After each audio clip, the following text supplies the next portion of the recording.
Thank you, Dr. Dhar. First of all, I want to congratulate and thank Dr. Dhar for including her course in this course, which is going to be very good.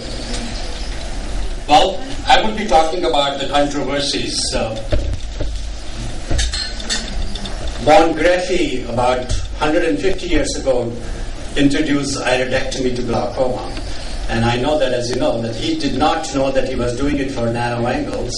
And he was able to treat some of the glaucomas, but it was later on realized that it was not for open angle, but for the angle closer glaucoma. But he introduced the term iridectomy. But since then, we have come a long way in understanding, and I can only say that angle closer glaucoma is still mysterious. We don't know many parts of the disease, and we are still trying to understand.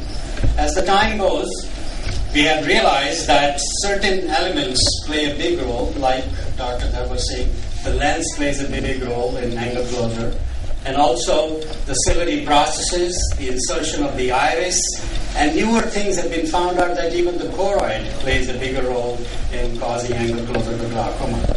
As we know, it is actually a secondary glaucoma where the pressure is raised because of the physical obstruction of aqueous outflow resulting from the iodotrabecular contact, which could be either appositional or sunicular. And this happens as a result of anatomical disproportion of the anterior segment, where the iris is coming forward and trying to touch the cornea or the peripheral trabecular meshwork.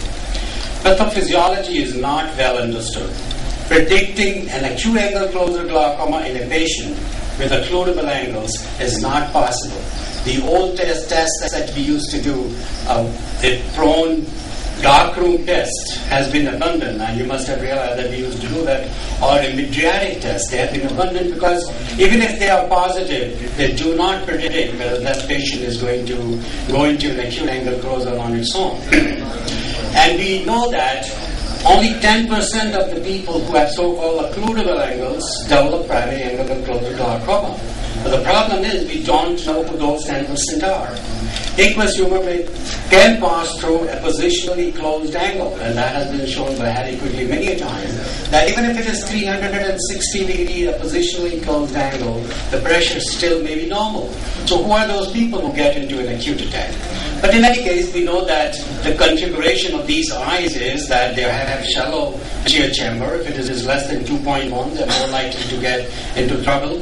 Thick lenses, short axial length, small corneas. These are all predisposition to angle closer glaucoma. They're usually hyperope, but not necessarily. Sometimes it is seen even in myopes. It's less common before the age of 40. Maybe the lens is playing a role there. It's 2 to 4 times more common in females. Again, we don't understand, maybe something more of sympathetic activity in those people. It is 1 to 12% higher in first-degree relatives. So if a relative has, or first-degree relative has acute angle closer glaucoma, there are more chances that that person may have it too. It's more common in Chinese and Inuits, but we don't know why it is so. There was a nice study done trying to show the AC depth by prevalence. We know that it is more common in Inuits and Asians, but looking at their AC depth, the difference was very minimal. So it has nothing to do with the configuration of the anterior chamber, but somehow or the other, the Chinese especially get into acute angle closer glaucoma even at a very early age. I was in China for some work, and I was doing their glaucoma clinics, and it is amazing to see 22-year-old girls coming with acute angle closer glaucoma attack.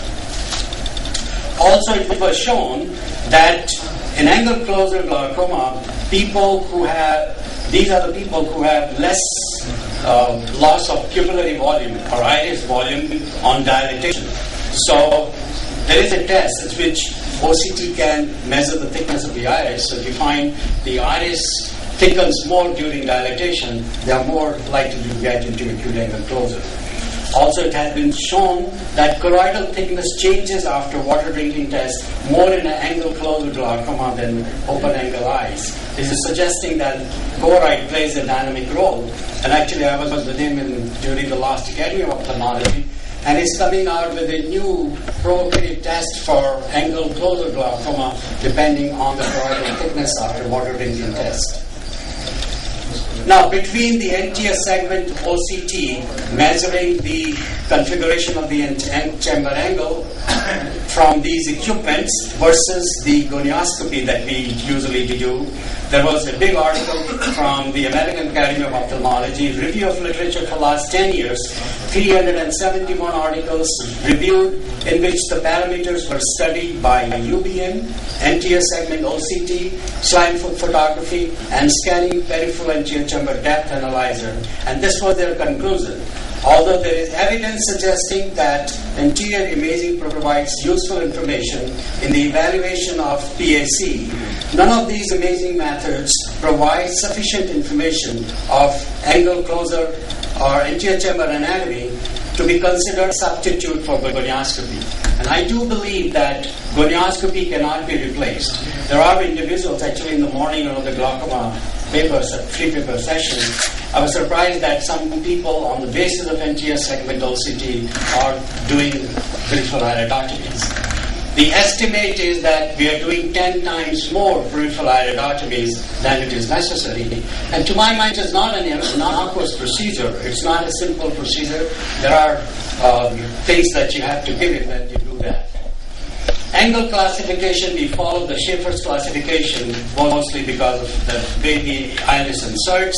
And the way we do it, there are different lenses available, but for doing a indentation gonioscopy, you need this 4-meter lens which has a small corneal touch, and that became a very important thing in deciding whether it is a positional closer or synechial closer. It's just to show you a photograph. This is before the indentation. This is not trabecular meshwork with this Schwalb's line. This is the Schwalb's line here. So many a time this will be counted as open angle, but it is a closed angle, as you can see. But it is all a positional closer. So, to my mind, there is no substitute for gonioscopy, and the gonioscopy should be done with indentation. And this is how we do it. We divide it into 4 quadrants. Each quadrant is given a 25%, and 4 quadrants become 100%. And then each quadrant is divided into 5, and then you figure out how much is the synechial closer. Like in this one, you will say about 10%. Here, you will say about 15% approximately, and then you add it up to the end. Classification also, there are 3 different approaches based on mechanism. We know that if iris is pushed forward and pulled forward, it's a good way to know what is the mechanism of angle closure. Based on symptoms, it is still used most widely, in which we say it is an acute, subacute, or intermittent and chronic angle closure. But the new staging classification like PAC suspect, primary angle closure suspect, that there is only iridotrabecular touch.